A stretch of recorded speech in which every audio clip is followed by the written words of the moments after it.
Hari Hari Bol.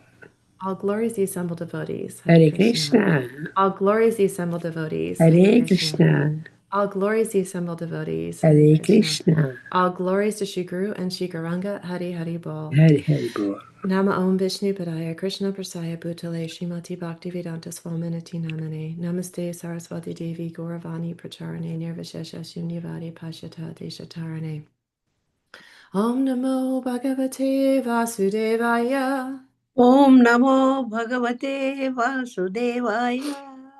Om Namo Bhagavate Vasudevaya. Om Namo Bhagavate Vasudevaya.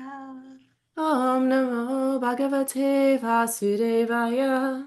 Om Namo Bhagavate Vasudevaya. Narayana Namaskritha Naram Chaiva Narottama Devam Saraswatim Vyasyam Jatotayam Adirayat Nastaprayashu Abhadreshu Nityam Bhagavata Sevaya Bhagavati Uttamashloki Bhaktir Bhavati Naishtaki. So, good morning, everyone. Hope you're all doing well. Had a nice week. So, today we are reading from the Srimad Bhagavatam, the third canto, 11th chapter, entitled Calculation of Time from the Atom.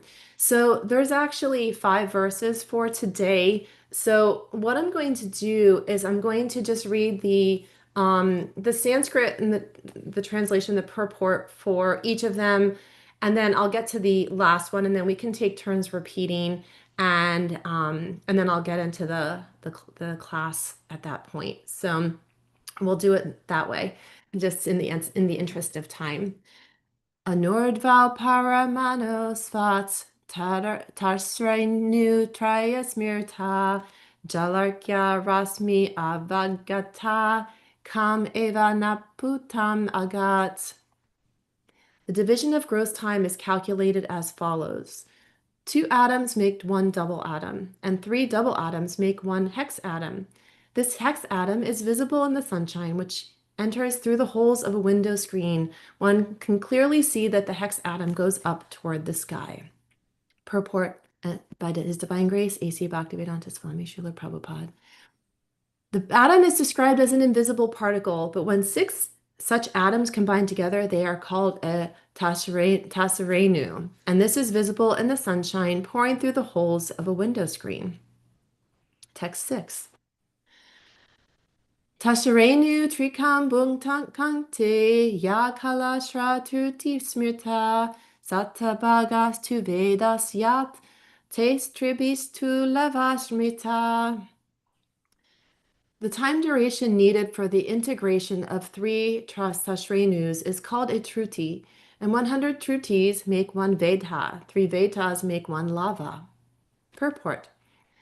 It is calculated that if a second is divided into 1,687.5 parts, each part is the duration of a truti, which is the time occupied in the integration of 18 atomic particles. Such a combination of atoms into different bodies creates the calculation of material time. The sun is the center point for calculating all different durations. Text 7. Nimeshestri lavo jena atmatastre traya Krishna kshanan pancha vidu kashtam lagutadasha pankacha. The duration of time of 3 lavas is equal to 1 nimesha. The combination of 3 nimeshas makes 1 kshana. 5 kshanas combined together make 1 kasta, and 15 kastas make 1 lagu. By calculation, it is found that 1 lagu is equal to 2 minutes. The atomic calculation of time in terms of Vedic wisdom may be converted in present time with this understanding. Text 8. Laguni vai samanata dasya pancha chanandika te dve muhurta prahara sadyama saptavarnrinam. 15 lagus make 1 nadika, which is also called a danda. 2 dandas make 1 muhurta, and 6 or 7 dantas make 1/4 of a day or night according to human calculation. Text 9, and this is the text we'll actually do together. And we'll do the word for word synonyms on this one. Dvadashara palomanam chaturbis chatur angule svarna masse krita chidram yavad prasta jalam plutam. Dvadashara palomanam chaturbis chatur angule svarna masse krita chidram yavat prasta jala plutam. Dvadasharda palonmanam chaturbis chatur angule svarnamase krita chidram yavat prascha jala plutam. Anyone else like to chant? Yes, madam. द्वादशार्तापलोन्मानम् चतुर्भिश्चतुरङ्गुलै स्वर्णमासे कृतच्छिद्रम् यावत् पृष्ठजलं प्लुतं. Hare Krishna. Hare Krishna. Hare Anyone Krishna. else? Hare Krishna, Shaman. द्वादशार्धपलोन्मानं चतुर्भिश्चतुरङ्गुलैः स्वर्णमासैः कृतचित्रं यावत् प्रस्थाजलप्लुतम्. Hare Krishna. Hare Hare Krishna. Krishna. Hare Krishna. Dadashartha palonmanam chaturangulaihi sarna namasiya krito chitram yavat prastha jala plutam. Hare Krishna. Hare Krishna. Anyone else? Okay. We'll do word for word. Dvidasya Arda 6. Pala, of the scale of weight. Unmanam, measuring pot. Chaturbi, by weight of 4. Chatu, angule, 4 fingers by measure. Svarna, of gold. Maseha, of the weight. Krita chidram, making a hole. Yavat, as long as. Prashta, measuring 1 prashta. Jala plutam, filled by water. Translation and purport by His Divine Grace, A.C. Bhaktivedanta Swami Srila Prabhupada Ki Jai. The measuring pot for 1 nadika or danda can be prepared with the 6 pala weight, 14-ounce pot of copper, in which a hole is bored with a gold probe weighing 4 masa and measuring 4 fingers long. When the pot is placed on water, the time before the water overflows in the pot is called 1 danda. Purport. It is advised herein that the bore in the copper measuring pot must be made with a probe weighing not more than 4 masa and measuring not longer than 4 fingers. This regulates the diameter of the hole. The pot is submerged in water and the overflooding time is called a danda. This is another way of measuring the duration of a danda, just as time is measured by sand in a glass. It appears that in the days of Vedic civilization, there was no dearth of knowledge in physics, chemistry, or higher mathematics. Measurements were calculated in different ways as simply as could be done. Om Jnana Timirandasya Gyananjana Shalakaya Chakshur Unmalatam Yena Tashme Shri Guruve Namaha Shri Chaitanya Manobishtam Stapitam Yena Bhutale Svayam Rupakada Mayam Dadati Svadbhatandikam Jaya Shri Krishna Chaitanya Prabhu Nityananda Shri Advaita Gadara Shivasati Gaur Bhaktivinoda Vanchakalpa Tarubhyascha Kripa Sindhu Bhaevyacha Patitanam Pavanebhyo Vaishnavebhyo Namo Namaha Nama Om Vishnu Padaya Krishna Prasaya Bhutale Shrimati Bhakti Chara Swaminiti Namane Snigta Chaita Surpaneda Vadmanam Charasa Plutam from Dr. Chara. Okay. So, as we've been listening this week in class, this is a very complex topic, and so so much of this is certainly above my pay grade. But I'm going to dive in and give it a go. So please, of course, offer any corrections or interjections as I'm going through this because it is very complex, and it's not.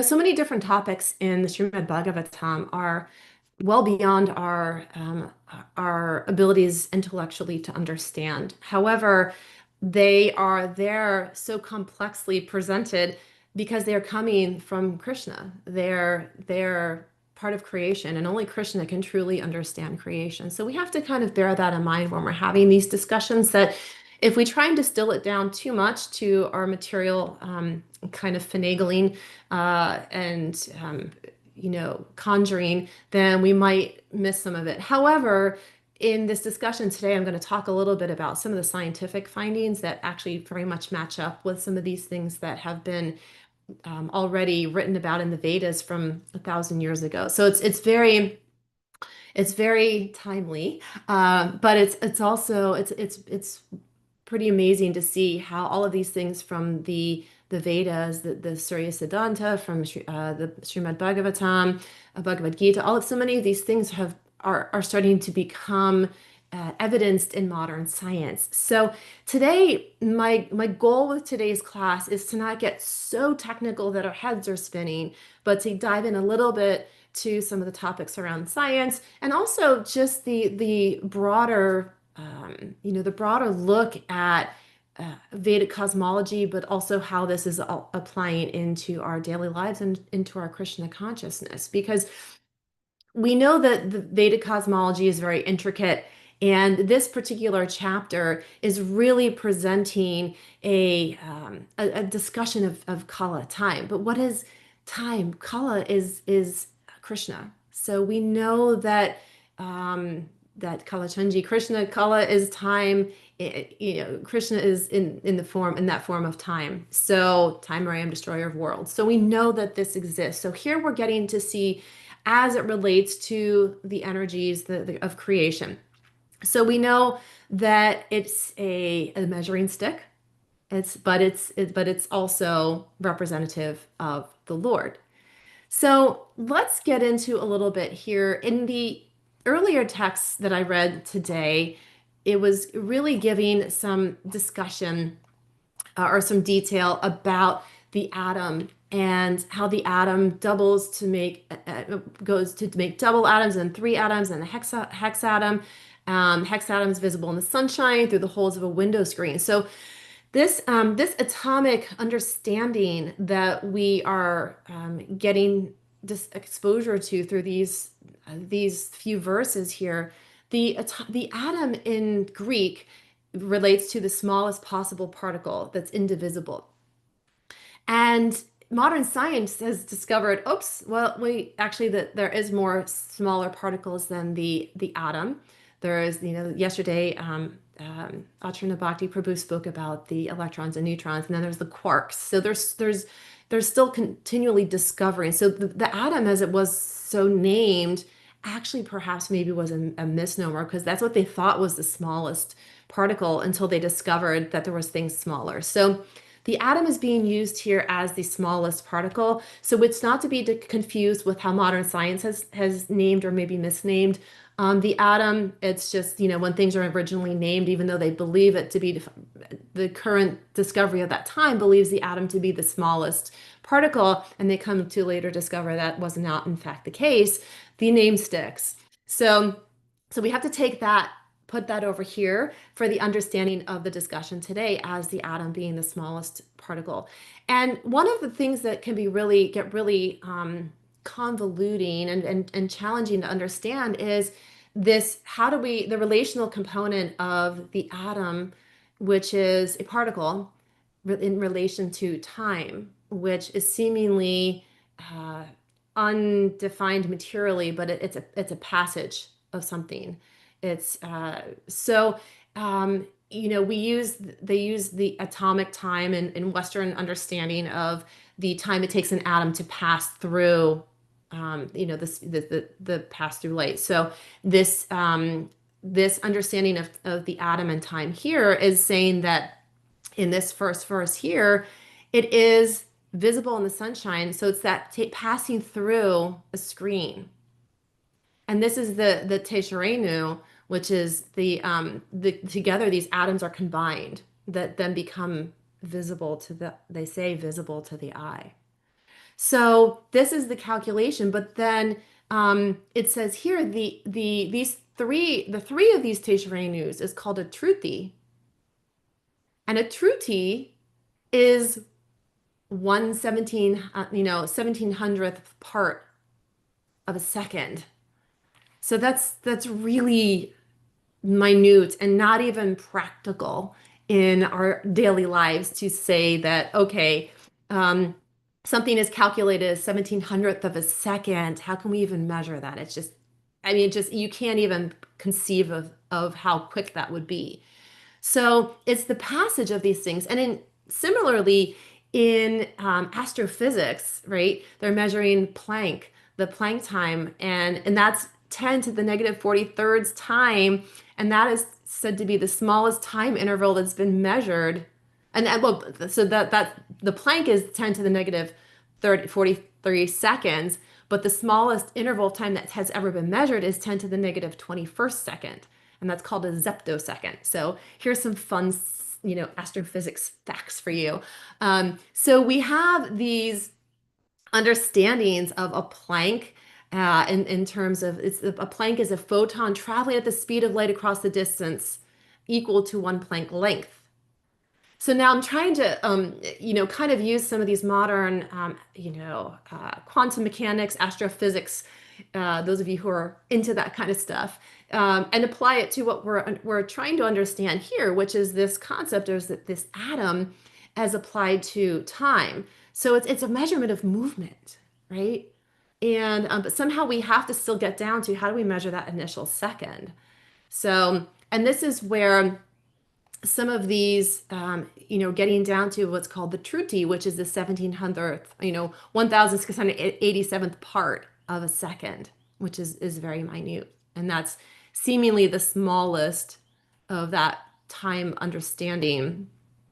So then we can go on to understand then that 1 lagu is equal to 2 minutes. So this is again this building, right? So we're building of the atomic space from a truti, so we're building the atomic space from the truti, but really from that atom to the truti to the tashrenu, right? The tashrenu to the truti. And then from the truti, then we go to the lagu, which is 2 days, right?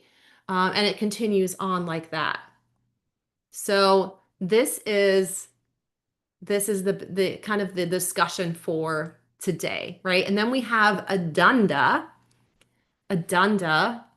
which then goes on to be understood as a day, or I'm sorry, 15. No, sorry. The dunda is roughly the equivalent of an hour. And then we have the building of that. So, and then it says 2 dunda make 1 muhurta, or 6 or 7 dandas make 1/4 of a day or night. And this is according to human calculations. So now this is muhurta. Where have we heard muhurta? We heard Brahma muhurta, right? Well, this is a day in the in the time in the life of Brahma. Well, that's well beyond our conception of understanding of time, because that's in Manvantaras. So we have to expand that out even further. So we're just looking here at the planetary time for now, to say, okay, this is in the planetary time. These are the equivalencies. In planetary times, we have the dunda, roughly a modern hour. And then we have 15 lagos, which is also 1 dunda, which is a muhurta, and 6 or 7 dandas makes 1/4 of a day or night. Okay, so we got all that technical stuff out of the way. So now everyone's clear on Vedic time understanding, right? So everyone's got it perfectly clear. So why are we going into this? Well, it's important for us to delve into this understanding a little bit, because it's all coming from Krishna. All of this has been brought down through the understanding of this is parampara, right? So this is the passing, from Krishna to the sun god down, right? So if we are to take that understanding and to really draw on it to say, wow, this is actually validating that parampara, that's validating this understanding. Now, there's something called the Surya Siddhanta.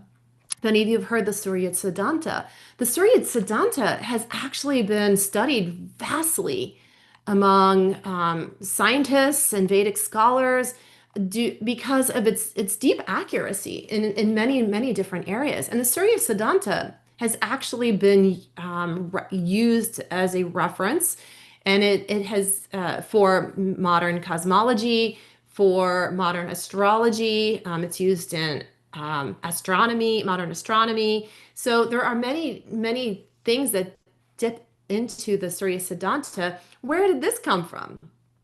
Where did the Surya Siddhanta come from? Again, it's part of those ancient texts that come down through us that, as I mentioned, scientists are now starting to validate as being factual. They actually are matching up very closely with modern numbers, with modern measurements and estimations. So this is a very interesting, in my opinion, it's very interesting to see all of this because scientists have been wrangling over this for decades, right? There's so many things that scientists have been wrangling over for a very long time. And we know that if you look at science and you see how often does science change?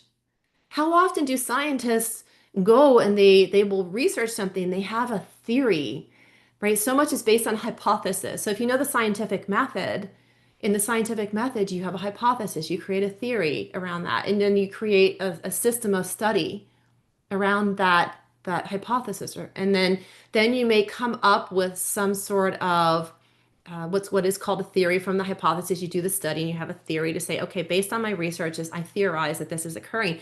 But how often have those scientific discoveries been flipped on end, completely flipped on end, because they figured something else out that was that upended that research completely? So in our understanding of modern science and how scientists can really grab onto a concept and think it to be absolute truth. I say absolute truth very intentionally. They think it to be absolute truth, yet 10 years down the road, 15 years down the road, it has completely been debunked, utterly debunked. So now I use the word absolute truth very deliberately. Why? Because what is absolute truth is Krishna. So if scientists are taking what they believe to be absolute in their studies and their findings, yet what they're really coming to see is that they don't know. So you have theoretical physicists. What does a theoretical physicist do? They make certain hypotheses. They test them and test them and test them. They do a lot of, calculations, mathematics around certain theories, hoping to come to some understanding to break down understanding of creation, right? Isn't that all what this is getting down to? So in the Srimad Bhagavatam, all of this understanding is giving us a very simple understanding of creation, because even though it's written down here for us to try and wrap our heads around, and we can do the calculations and we can, try and, really, do mental gymnastics to get there and understand where all these calculations came from and do the math around it and get to that point. But this is way beyond our conception, because this is conception of creation, and only Krishna can truly know that. So that is the absolute truth. That is the absolute truth that scientists seem to be chasing, and they're ultimately just chasing their tails, right? So, and it's not to say that science is invalid, because I think scientific discovery is very, it's a pursuit that helps give some understanding to what we see around us. And for the average human being, understanding our world around us, understanding the science around the world around us is important, because it gives context to our existence. And this is why science exists, right? It helps to give context to our existence, and it also helps to solve problems, because unlike Arjuna, who was on the battlefield with Krishna there to kind of give him guidance, we do not have Krishna exactly standing in front of us to say, hey, do this, do that, you're being too emotional, get over yourself, go fight, so we have these different tools here. We have these different tools here in the material world to try and help us navigate these material energies. And so it's almost like these things that are being presented in Srimad Bhagavatam and Bhagavad Gita and Surya Siddhanta and the Vedas and all these other places that we can find such detailed descriptions of creation. They give us breadcrumbs, right? They give us little breadcrumbs to help us get a little sense of understanding, which can help steady our minds. It helps because what happens if we don't know why things are happening? We don't know why the earth is stable beneath our feet most of the time. We don't know why the sky is above us and it's not falling down on our heads, and why we don't just float off into the space because of gravity, right? Maybe we don't think about these things. Some of you maybe do. Maybe some of you are wander around looking at trees or looking at birds or the sun and wondering, why is that up there and this is there? Why is the earth beneath me? Okay, and why are my feet still stuck to the ground? How is that possible that I'm planted to the ground?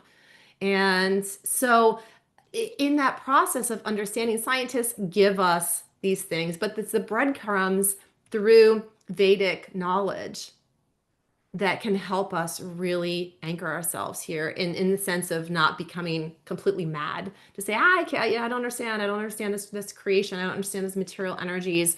This is very disturbing to my mind. It creates great anxiety in us. So the breadcrumbs that we're given here in terms of understanding the units of time for those who so desire to understand these areas, it gives us it can give us a sense of calm, a sense of reassurance that okay, there is some rhyme and reason to all of this world that seems chaotic. Although we know that the sun always rises, we can always count on that time. We can always count on the passage of time.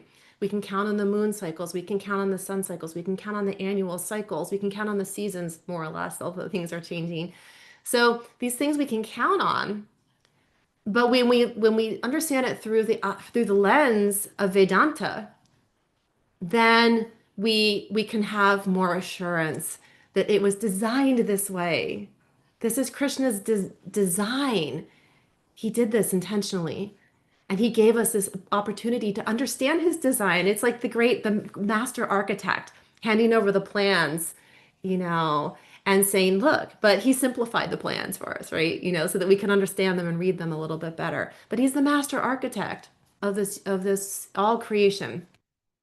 And so he's giving us this gift of being able to peek behind the curtain a little bit and understand these things. So here we have it. We have today's discussion in a nutshell. We have the atomic time understanding that it's the passage of the atom, and the understanding of a fraction of a second versus an hour versus a day. And it's all brought to us via Vedanta. So in modern life, we know that we have so much time. We think we have so much time. We don't know we have so much time. We think we have so much time. We want to make sure we're not wasting time. And in modern life, we want to try and control time. And I mentioned this in the class a couple of weeks ago, that there are so many books and courses and processes for time management. Yet they keep coming out. There's more and more and more of them. Why? Because somehow as human beings, we've lost the grand sense of time, not in the sense of understanding it, but with trying to control it, right? We are not the controllers. We are not the Ishwaras of time, but we try to be. We try to control time. And oftentimes and that's through the idea of time management and things like that. But what that's also doing is saying, wait a minute, am I wasting time? So we're trying to control, but no one can control time, obviously. Not even the demigods can control time. But what we can, and in fact, do is find our way back to understanding how we're spending our time. And this, we can get into the analytics and the details and the discussion of each of those time units. But what that really relates to with us is recognizing the value of every truthi, every second.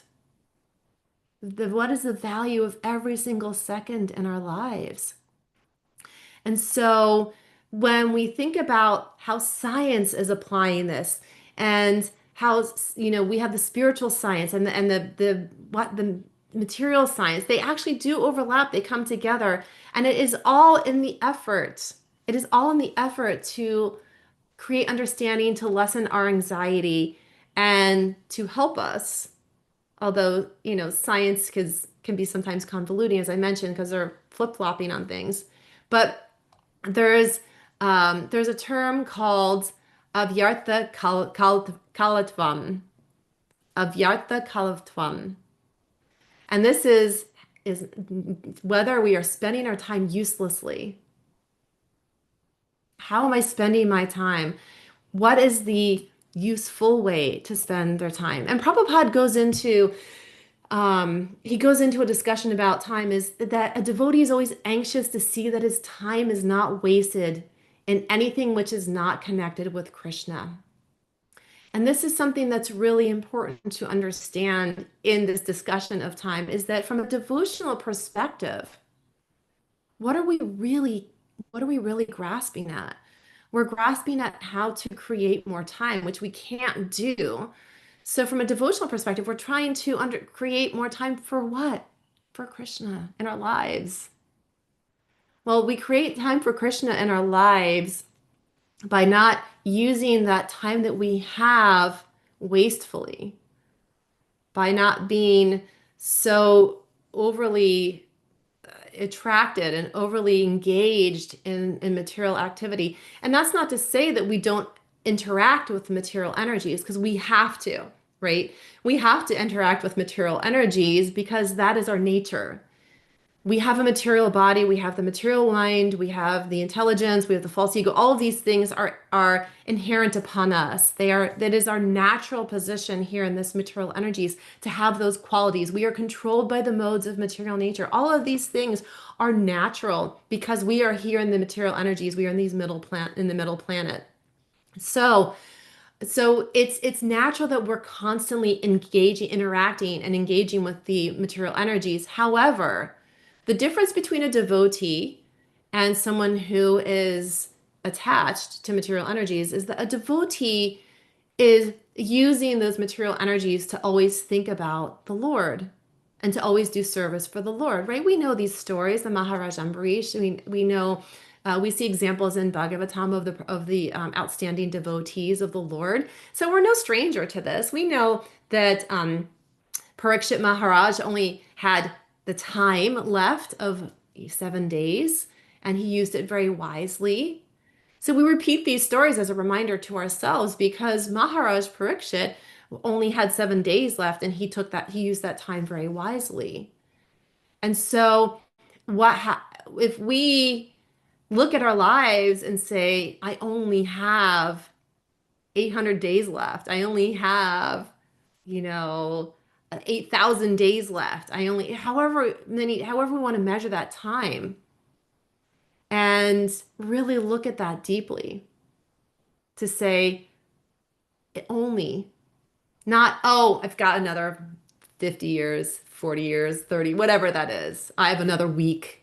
I was the biggest procrastinator in school, still do tend to procrastinate a little bit, but I would always think, oh, I work, I'll get it done. I have so much time, no problem. And then of course, the night before a paper was due, I'm up all night typing out my paper and doing all the research. So what are we doing? We're thinking we have so much time, especially when we're young, right? We think we just have an abundance of time left, but we don't. We don't. And I was hearing a really sad story yesterday. Someone was sharing that they, there was these two young teenage girls that were riding one of those like electric razor scooter type things, and their scooter flipped them into oncoming traffic off the sidewalk into oncoming traffic. One of the girls was killed instantly. The other girl was like in critical condition. The 14-year-old. Those girls thought they had all the time in the world. All the time in the world. And they were just out, summer's vacation. They were done with school. They were just out zipping along on their little scooter together. And it just took a split second. And that was it. Their lives were, one's life was gone instantly, and the other life is on the fringe. And that's the potency and the real urgency to our lives, because we don't know. We don't know. So we have to really to look at each moment as an opportunity to not deviate from our true path. Or if we're not yet on that path and we have nothing to deviate from because we haven't yet gotten there, then we need to deviate from the material path and come to the path of Krishna.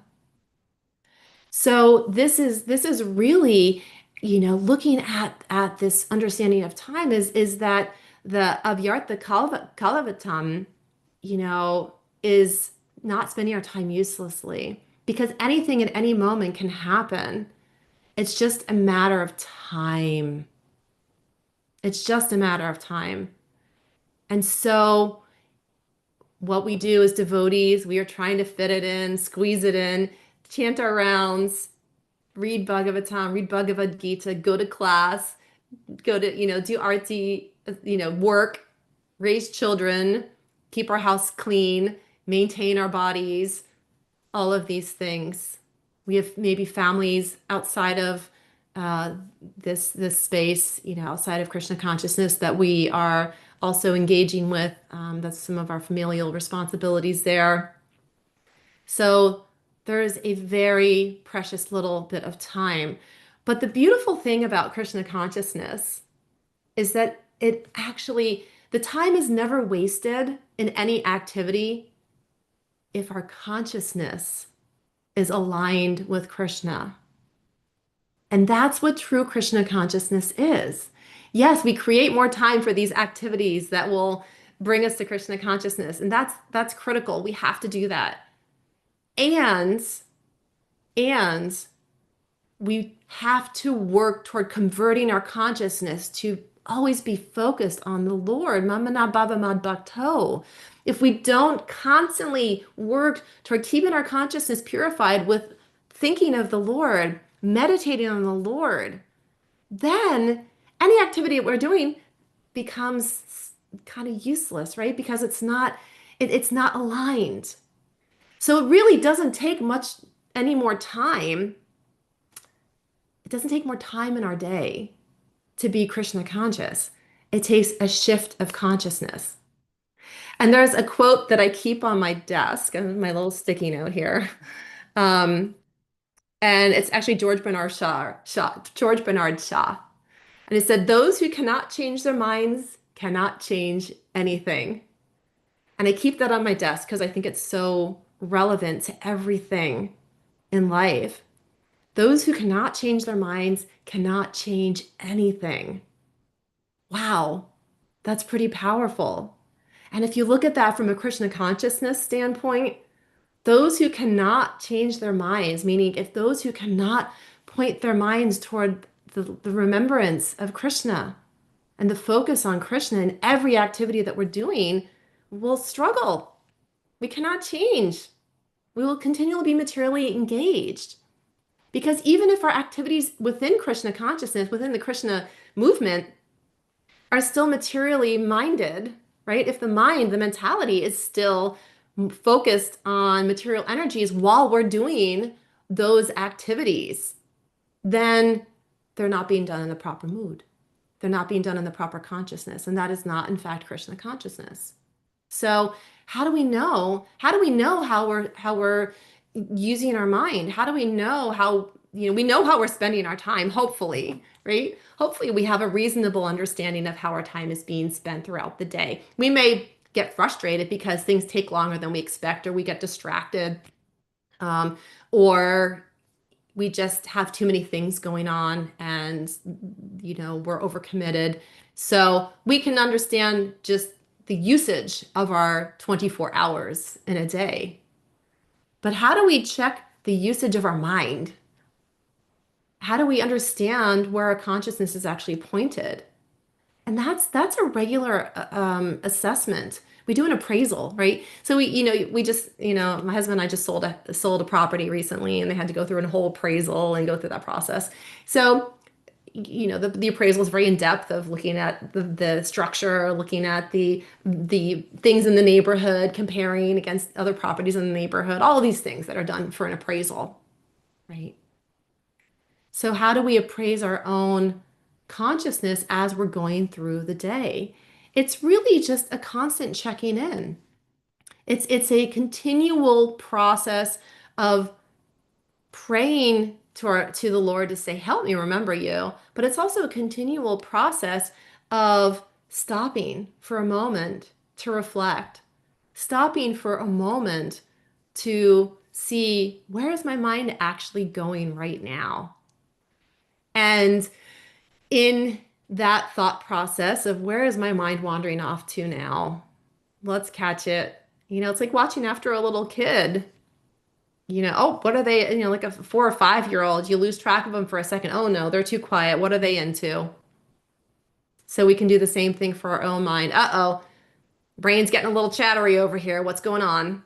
Let's see what the dialogue is. Let's see if we can correct this. Because we have the ability to change our minds. We do. And even though there's something called neuroplasticity, and this concept of neuroplasticity is looking at how much the neurology, how much the neurons of the brain can adjust, do for new thought waves, adjust for new pathways in the brain.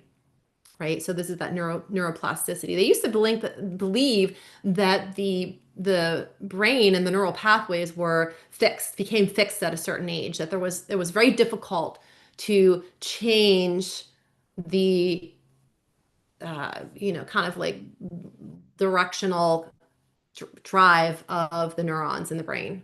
Right. But they've come to understand that actually things like meditation, chanting, time in nature actually have a really positive effect on the neurology.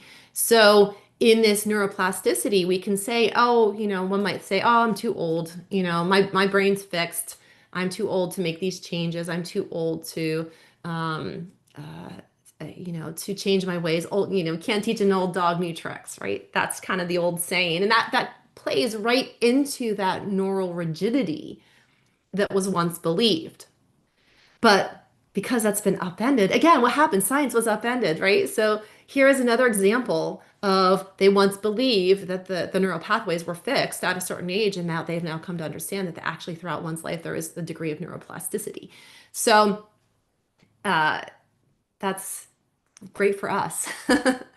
That's a really good news for us, because no matter what age we are coming to Krishna consciousness, even though Prahlad Maharaj was preaching to his kindergarten friends, he was urging them to get started now. And I talked about this in my class a couple of weeks ago, that, yeah, it's a lot easier to learn things when you're younger. It's a lot easier to get into habits when you're younger. However, thanks to the recent discovery of neuroplasticity, we can take comfort in the fact that no matter how old we are, we have the option to change our minds, right?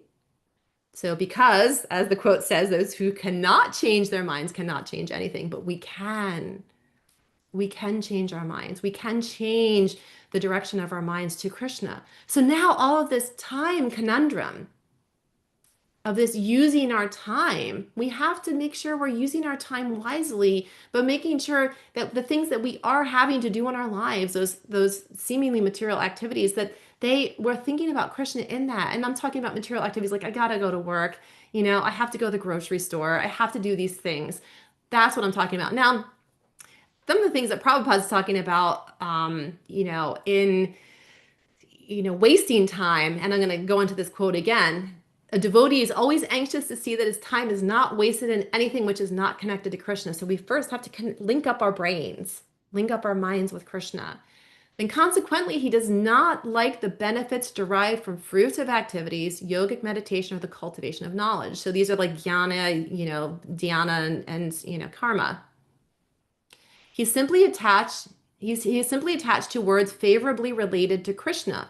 Such pure devotees of the Supreme Lord always pray to him with tears in their eyes. Their minds always recollect his activities, and their bodies always offer him obeisances.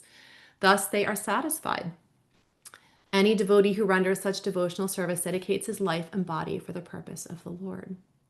So in Bhakti Rasamrita Sindhu, there's a term called anubhava. And this anubhava is characteristics of a person who has developed the bud of bhava.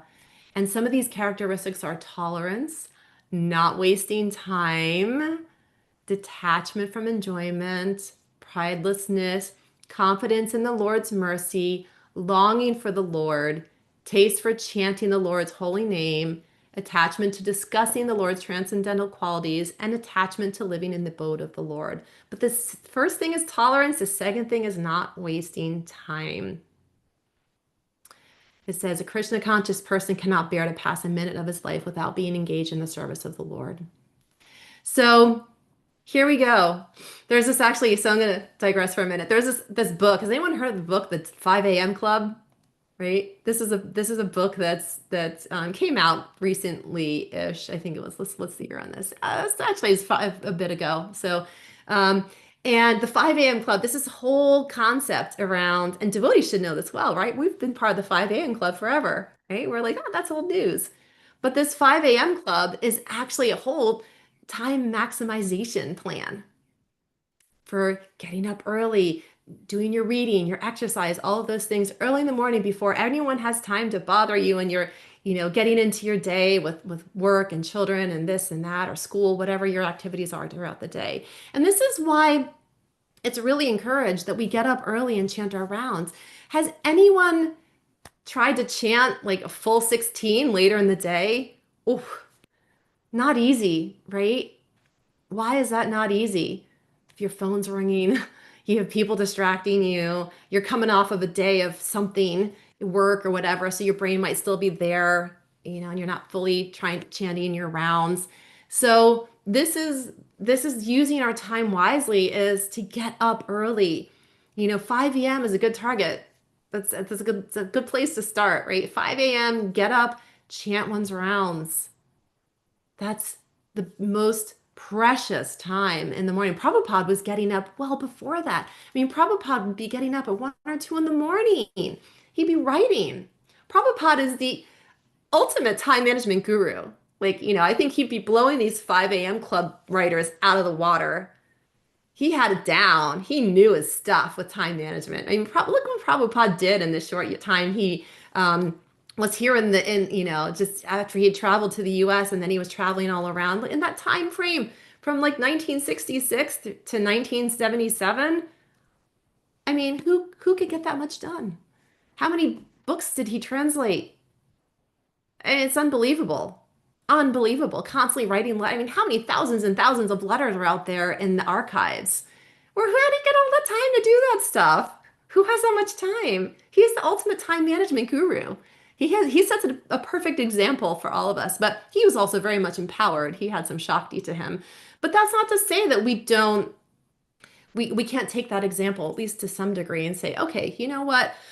I'm going to at least get up early. I'm going to chant my rounds, come to Bhagavatam class, maybe do some reading. For me, it's very important for me to move my body around. So it's important, and I do stress this too, but being in the health field, I do say, move the body, get a little bit of exercise, go for a walk, go get some yoga in, do something good for the physical body, get a nice, hearty, healthy, nutritious breakfast in. This is good use of the time, because all of the things, when we reasonably maintain our bodies, then that's time well spent, because that also translates into a clearer mind, right? When we exercise, when we eat well, our minds are clear, our bodies feel better.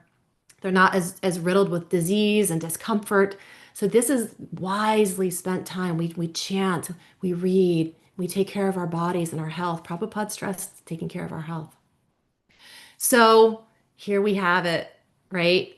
We have all of this really coming down to time is the Lord's agent. Time is the Lord's agent. And there's this quote, but bhakti removes fear of time.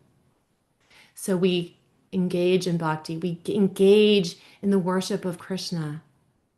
He is time. So I'm going to take a pause here. It's 8:45. I've been talking for a bit now. So I certainly welcome, first and foremost, corrections and any thoughts, insights, or anything else that anyone would like to jump in with.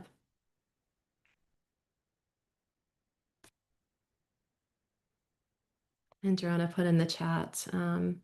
Yes. Vindhyavali, anything? Nope. Yes, thank you very much, ma'am. About this autumn and other things, understanding it takes little time for my brain. Though I am old, but it's taking. Yesterday I heard a Vachana Bhakti class also. It is very, very tough subject. Yes. It's very hard, and we have to. I told Vachana Bhakti Mataji, you are putting all these figures and everything. We need another class explaining all this. And next day you are giving this class. This was little bit, you gave our to close to our brain, little brain. We're not that high. So it is very much helpful. Yes, I know when I was young, my sister-in-law always used to say, when I didn't do my music practice or my homework or something, very young, 9 years like that, she used to say, you know what, you're not doing your work. She said, I used to say, no, I'll do little later. She says, do you know how much value is the time? But at that time, you won't get this 8 o'clock today's tomorrow. So I used to think at that age, oh, what is she says? Today 8 o'clock is same thing from tomorrow 8 o'clock. I can get tomorrow 8 o'clock too. But she says, no, not today, 21st of June or something, 8 o'clock. You won't get again now. Not Tomorrow today. is 22nd, 8 o'clock. Yeah. That age, it was very tough for me to understand why she says all the time. There's no time, there's not at 21st, 8 o'clock won't come. Why can't the 8 o'clock can come tomorrow also? So that was my brain was struggling at that time. Yeah. And now at this age, yes, I am understanding a little bit. But it is too late for me. That time is gone. My 9 years of my age is gone. It won't come in this lifetime. I might get another life for that. But you're spending your time so nicely now, so that's a good thing. at the end of my life, I'm doing it like this. But what I'm saying is, Mataji, that 8 o'clock did come. Now I think every time I listen to these classes, I remember my sister-in-law. Oh, how much valuable things she used to tell me. I was a little playful at that time. I shouldn't be like that. But it's too late. I cannot get back the time back. That's the thing, at least, in the material sense, we cannot go backwards. Yeah. We don't have that ability to, we're only progressing in time. And that's where, we if we have the opportunity at any given point to really recognize But how we're spending our use it time. when you have the opportunity. Use it right now. Yeah, use it wisely. Don't we say don't that tomorrow like that. So that was my big lesson in my life. And when I see these trees and birds also, who told them? Who gave them time? Right. Just there's behind a big thing is there. God is there. He just created like that. They can't talk. They can't move. But still they have time. This time we have to leave the leaves and everything. The trees become so like in a sadistic thing. They don't have any leaves, anything. But again, when rain comes, they are picking up everything. Yeah. Those are Well, it's so true. And then even like I saw an example that, the dog, the dog just lays there and they don't have any concept of time passing. They might yeah. know like, oh, I have a dog, right? So my dog's like, oh, she was gone for a little bit. But if I leave the house for 5 minutes or I leave the house for 5 hours, when I come back, she was responding the same way, Yeah. And so, but as human beings, we have the great, great gift of really understanding the passage of time.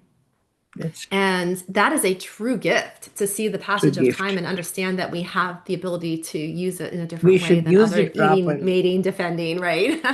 So, Acharya Prabhu. Hare Krishna, thank you. Thanks a lot for the class. I think you did a really nice job with like we said earlier, like we discussed earlier, a tricky verse, a tricky topic. You did a great job. Thank One you. thing I really liked is the brass pot Yeah. thing.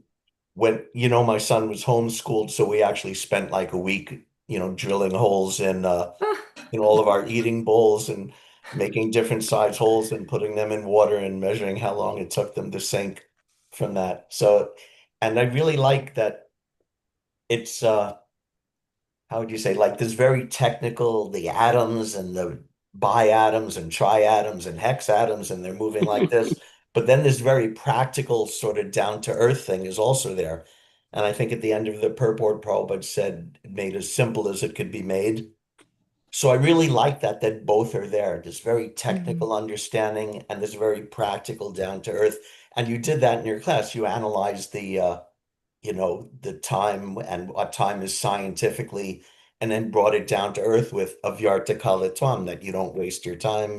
So there's so much in Krishna consciousness like that. Like I've been reading Nectar of Devotion, and it's so technical, and there's the different rasas and the anubhavs and this and that, and some are compatible and some are incompatible. And it's actually just as technical as all this talk of the different atoms. But at the same time, we have a practical thing. Okay, you get up in the morning, you go to the temple, you chant your japa, you do your service. So I really like how you brought that out, and I really like how the verse did it also, both the technical and the practical down to earth at the same time.